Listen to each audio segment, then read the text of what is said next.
earlier today we solved this same question, shortest unsorted continuous subarray, which is part of the method Leetcode challenge. So in that video I had solved it in n log n. Now we will be solving it in log n. N, O of n solution.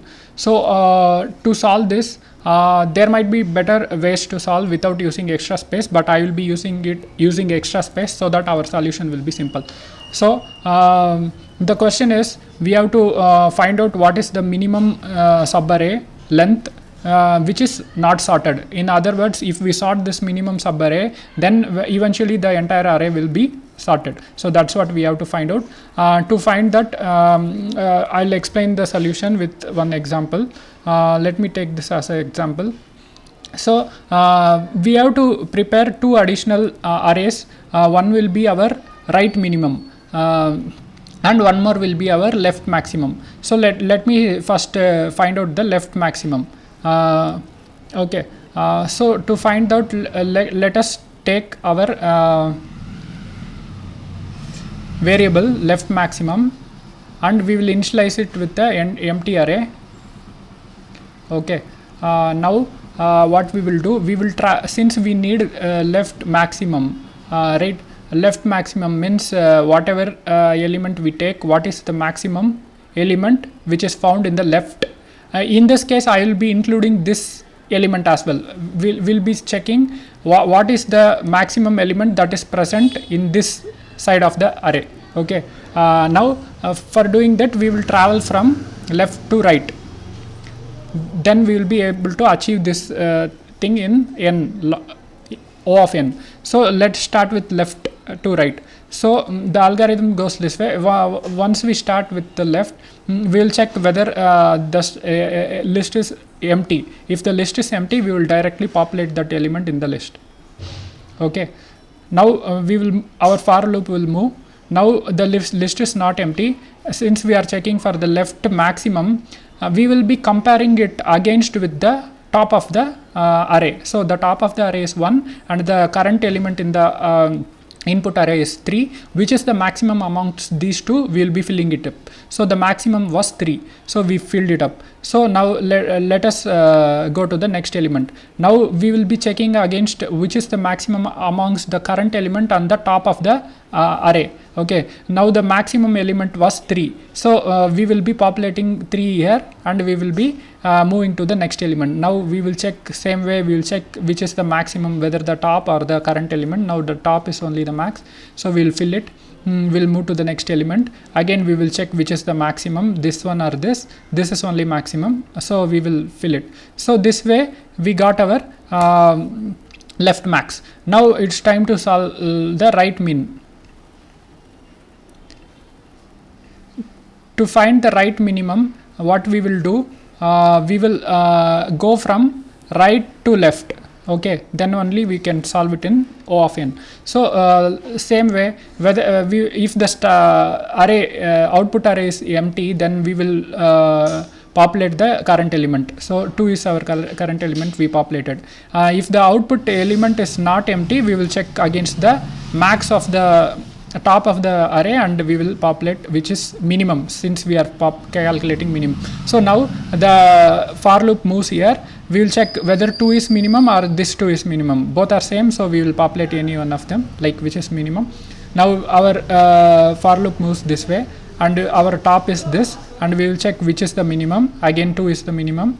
Now our for loop moves and we check which is the minimum, whether 2 is minimum or 3 is minimum. 2 is only minimum, so we will populate 2 here. Now our for loop moves. We will check which is minimum, whether this is minimum or the top is minimum. This is only minimum, so we will populate 1 here. Since we traversed from right to left, our array is in reverse order, so we will reverse the array, right? Once we reverse the array, our array will look something like this. Okay, everything will be reversed. So our left minimum, right minimum array will look something like this. Okay, cool. Once we got this, to find out the indices, which is the lowermost indices which is not in sync, and which is the rightmost index, to find our solution. To find this, we will first initialize this lower to -1 and to right to -1. So to get our lower index, what we have to check? We have to check from left to right. So if we are checking from left to right, we have to check for the minimum element. So we will use this one. So for checking left to right, what we will do? We will use this array. So since this array is here, right, we will use this to solve the question. 1 2 2 2 2 1 2 2. Okay. Now we will travel from right to left. Whenever we see a diff, we will record it in our left indices and we will mark it. We will start the array iteration from here. So since 1 and 1 are equal, we will move. Now 3 and 2 are not equal. The indices is 1, right? First indices. This is 0th indices. So we will record this indices in our left. Okay. And we will break the loop. Okay, this is how we found out left. Again, same procedure we will repeat for this one. Okay, now the loop got break. Now we will traverse from to find the right indices. We will traverse from right to left. Now while traveling from right to left, we will do? We will compare against the maximum. Maximum is available here.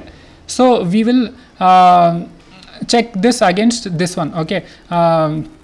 So let's go from right to left. Now we will compare this rightmost element with this rightmost element, whether it is equal. If it is equal, we will move forward like this until we get it not equal. But at the starting itself, this is not equal. So we will record this index in the R and we will break our loop. So this index is 0 1 2 3 4 4 and 2 3. I think it is 4, right? So let me mark this as 4 and we will break the loop. This is 4. Now we got left and right. Now it's time to get our result. Result will be R minus L plus 1, which is 4 minus 1 plus 1. So that is nothing but 4. 4 is our result. Okay, cool. So let's look at the implementation. So I have implemented using Python. So the implementation goes like this. First of all, as I was telling, we will take two empty lists. One is the left maximum and one more is the right minimum. We will traverse the array. To find the left maximum, we will traverse from left to right. So we are traveling from left to right. For each indices, current indices, if the left maximum array is empty, then we will append the current element as it is. But if it is not empty, we will append the current element,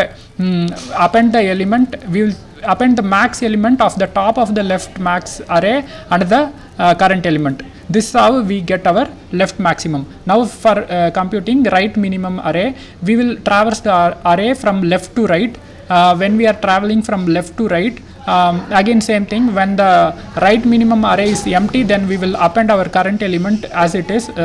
If it is not empty, we will check which is the minimum amongst the minimum amongst the top of the right minimum array or the current element. This once we do this, we will get our right minimum, but it will be in reverse order, but so we will reverse it. Now to compute the leftmost and rightmost indices. So leftmost and rightmost we initialize to -1 and we traverse to find the left indices. We travel from left to right. So whenever we see a difference with the left minimum and the original array, then we break the loop. Before breaking, we will record it in the index in the left indices, which is this. Okay, then again here we will travel from right to left to find out the right indices. So whenever we see a difference from left maximum and the original array, that time we break the loop. Before breaking, we record the indices in the right table. Then we put our formula R minus L plus 1. If and only we have some recordings. So if it is not recorded, if it is still -1, then we will return 0 as our result. Else we will return whatever we get it in the formula. So let me run this. Okay, it ran successfully. Now let me submit it. Cool, it got accepted. Anyhow, the log-n solution performed really well, but sorry, n-log-n solution performed well, but O of n solution is not performing well. So I have used 4 for loops, which is 4n, but in big O terms it is O of n, and I have used 2 arrays, which is 2n, but in big O terms it is O of n. Thank you for watching. See you in next video. Thanks.